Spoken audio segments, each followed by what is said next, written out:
Hey everyone, it's Flackfire. They say never look a gift horse in the mouth. So when Tom Clancy's The Division's free update 1.1 Incursions was announced, many players were over the moon about it, and rightfully so. Free stuff? Sign us up. But buried in the game's patch notes is some disheartening information. Rather than learn from a game like Destiny's mistakes, it appears Ubisoft and Massive Entertainment will continue to meddle with the game's mechanics. The game's creators will be seriously changing the way crafting works in The Division with a new patch on April 12th. Specifically, Massive Entertainment will be increasing the conversion ratio for crafting materials.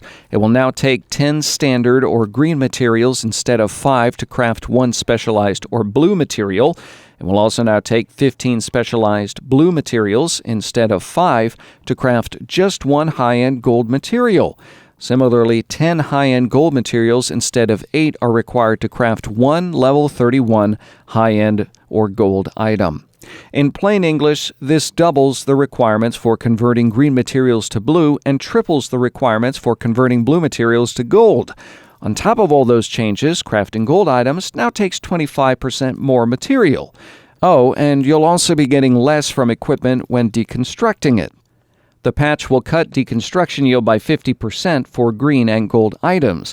This means deconstructing a standard or a green item yields one standard material now instead of 2, and deconstructing a high-end or gold item now yields just one high-end material instead of 2.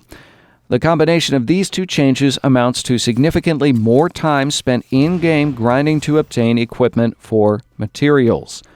These changes come on the heels of the poorly received nerf to Phoenix credits in one of the game's recent updates. The people behind The Division obviously realized that dropping Phoenix credit yield by up to 1,500% may have been a rash decision. The 1.1 update undoes some of that damage. Phoenix credit drops have been increased on level 31 and level 32 named enemies. For level 30 enemies, they will drop 1 to 3 Phoenix credits, level 31, 2 to 4 Phoenix credits, and level 32, 3 to 5 Phoenix credits. Either way, neither the changes to crafting material conversions or Phoenix credits are friendly to players who are new to The Division.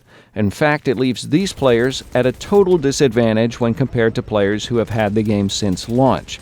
To be competitive, not only do new players have to overcome weeks of a head start, they also have to do so under very different game conditions, which honestly makes it nearly impossible. It is this kind of behavior on the part of the developer that alienated a large part of Destiny's player base.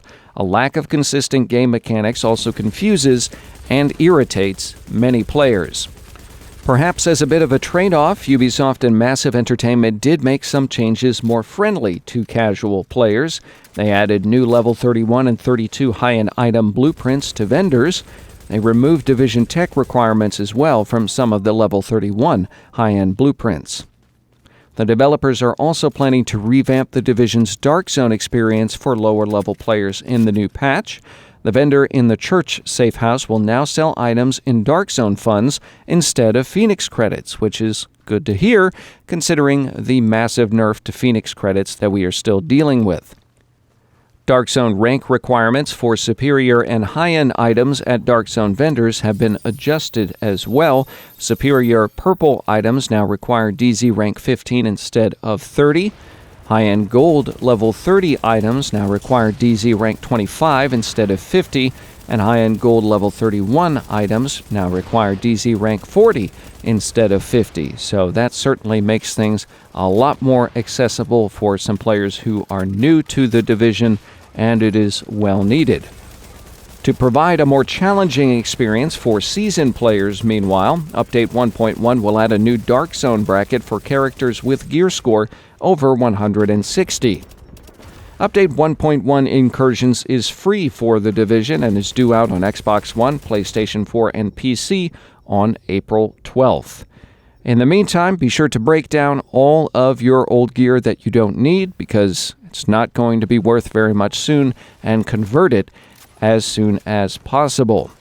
What do you think about Ubisoft and Massive Entertainment's decisions to tweak The Division further?